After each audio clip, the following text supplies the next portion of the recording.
जय हिंद दोस्तों, कैसे हो आप सभी। उम्मीद करूंगा कि आप सभी बहुत ही बढ़िया होंगे। तो आज के इस वीडियो में हम बात करने वाले हैं बीटीएससी बिहार के अंदर जो स्टाफ नर्स की जो भर्ती है 2025 की, उसके बारे में हम बातें करेंगे। काफी बच्चे वेट करेंगे सर इसका जो रिजल्ट है वो कब तक आएगा, कितने कैंडिडेटों ने फॉर्म अप्लाई किया है, कितने ने एग्जाम दिया है, एग्जाम का लेवल क्या रहने वाला है, और जो इसके अंदर कंपटीशन है वो इसके अंदर क्या रहने वाला है, पूरी डिटेल से बात करेंगे। नॉर्मलाइजेशन का खेल भी इसके अंदर बताएंगे, और कितने मार्क्स वाले जो कैंडिडेट हैं वो डॉक्यूमेंट तैयार करा लें, तो कौन कौन से डॉक्यूमेंट आपको तैयार रखने हैं, तो उसके बारे में भी हम बातें करने वाले हैं। तो वीडियो में लास्ट तक जरूर बने रहना। जो कैंडिडेट वीडियो में नए जुड़े हैं वो एक बार चैनल को सब्सक्राइब जरूर कर लेना, जिन्हें जितनी भी भर्तियों की अपडेट है वो सबसे पहले आपको मिलती रहे। तो सबसे पहले मैं यहाँ पर बात कर लेता हूँ कि रिजल्ट है वो आपका कब तक है जारी होगा। तो रिजल्ट है वो लगभग आप बोल रहे थे कि रिजल्ट है वो अगस्त के फर्स्ट वीक में लास्ट वीक में आ जाएगा। तो रिजल्ट है वो लगभग आपके सितंबर के सेकंड वीक तक चांस है कि आपका रिजल्ट है वो जारी कर दिया जाएगा, यानी कि सितंबर के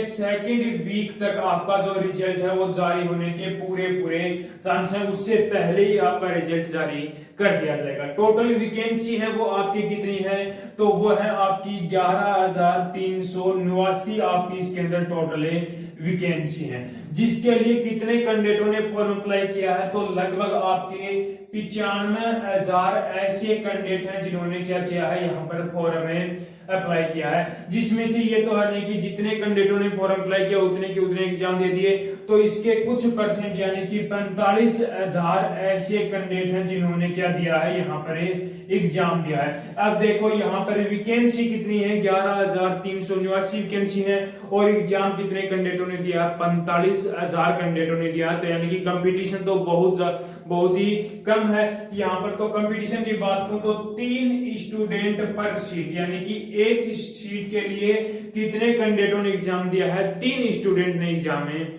दिया है। एग्जाम के लेवल की बात करूं तो एग्जाम का लेवल किस पर डिपेंड करता है, कैंडिडेट पर डिपेंड करता है। जिस कैंडिडेट की अच्छी खासी तैयारी है उसको पेपर क्या लगा था, आसान लगा था। जिसकी तैयारी कम थी उसको पेपर थोड़ा सा क्या लगा था, हार्ड लगा था। तो एग्जाम के लेवल की बात करूं तो आपका मॉडरेट टू आपका हार्ड एग्जाम का लेवल रहा है। ठीक है, अब मैं बात करूं कि आपको जो कितने कैंडिडेट वाले, कितने नंबर वाले जो कैंडिडेट है वो अपने डॉक्यूमेंट तैयार करवा ले। कौन कौन से डॉक्यूमेंट आपको चाहिए होंगे, तो आपके पास 10वीं 12वीं की मार्कशीट होनी चाहिए, नर्सिंग का डिप्लोमा या फिर आपके पास बीएससी नर्सिंग का आपके पास मार्कशीट होनी चाहिए। उसके बाद में अनुभव प्रमाण पत्र, जाति प्रमाण पत्र, पहचान पत्र, एडमिट कार्ड, आवेदन पत्र और फोटो 10 से 12 आपके पास क्या होनी चाहिए। जिस वक्त आपने फॉर्म अप्लाई किया था उस वक्त जो फोटो लगाई थी वो आपके पास 10 से 12 फोटो होने चाहिए। जो मार्क्स आपको मैं बता रहा हूं, यदि आपके उतने मार्क्स बन रहे हैं तो आप कैंडिडेट अपने जल्द से जल्द ये डॉक्यूमेंट तैयार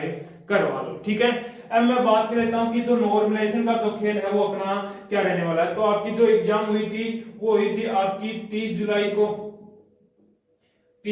एग्जाम हुई थी, 31 जुलाई को एग्जाम हुई थी, और 1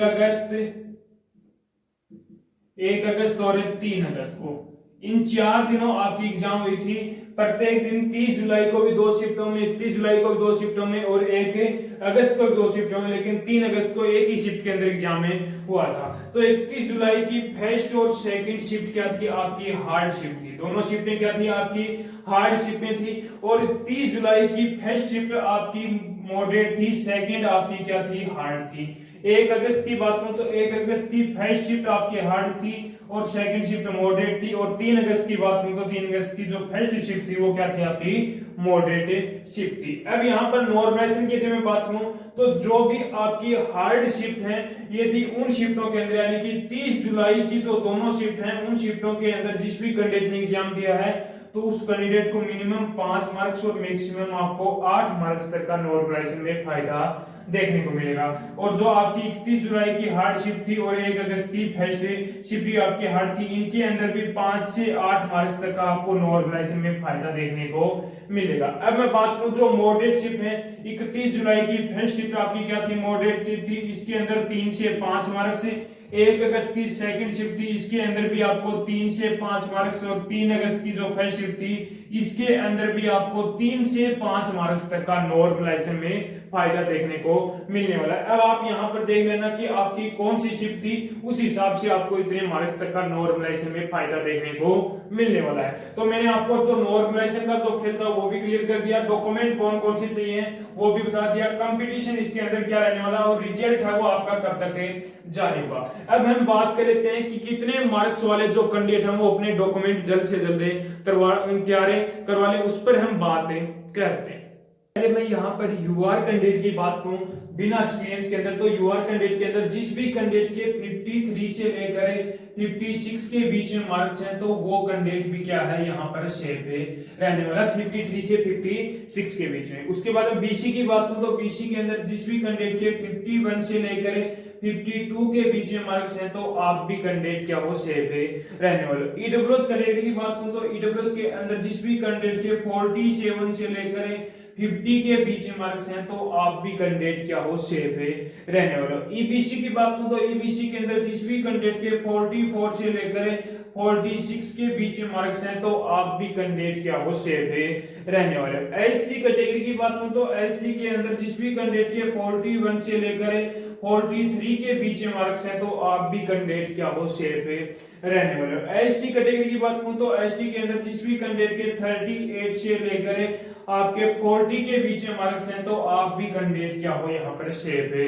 रहने वाले। उसके बाद में वुमेन की बात करूं तो वुमेन के अंदर जिस भी कैंडिडेट के 45 से लेकर 47 के बीच में मार्क्स हैं तो आप भी कैंडिडेट क्या हो सेफ है रहने वाले। अब मैं बात कर लेता हूं जो आपके एक्सपीरियंस वाले जो कैंडिडेट हैं जिनके पास 2 साल का एक्सपीरियंस है उनको 10 मार्क्स तक का फायदा देखने को मिलने वाला। तो एक्सपीरियंस वालों की यदि मैं बात करूं तो यूआर कैटेगरी से जिस भी कैंडिडेट के 45 से लेकर 48 के बीच में मार्क्स है तो आप भी कैंडिडेट क्या हो यहाँ पर सेफ है रहने वाले। बीसी की बात करूं तो बीसी के अंदर जिस भी कैंडिडेट के 42 से 44 के बीच में मार्क्स हैं तो आप भी कैंडिडेट क्या हो सेफ है रहने वाले। ईडब्ल्यूएस कैटेगरी की बात करूं तो ईडब्ल्यूएस के अंदर जिस भी कैंडिडेट के 39 से लेकर 41 के बीच में मार्क्स हैं तो आप भी कैंडिडेट क्या हो सेफ है रहने वाले हो। ईबीसी की बात करूं तो ईबीसी के अंदर जिस भी कैंडिडेट के 36 से 38 के बीच में मार्क्स हैं तो आप भी कैंडिडेट क्या हो सेफ है रहने वाले। उसके बाद में एससी कैटेगरी की बात करूं तो एससी के अंदर जिस भी कैंडिडेट के 33 से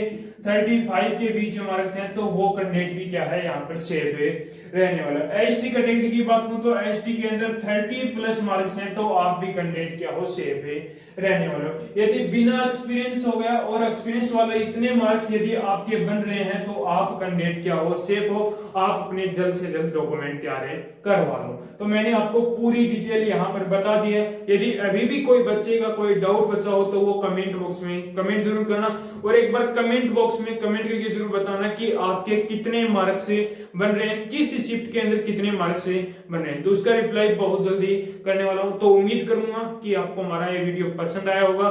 तो एक बार लाइक शेयर सब्सक्राइब जरूर करना और कमेंट करके एक बार जरूर बताना कि आपको हमारा वीडियो कैसा लगा।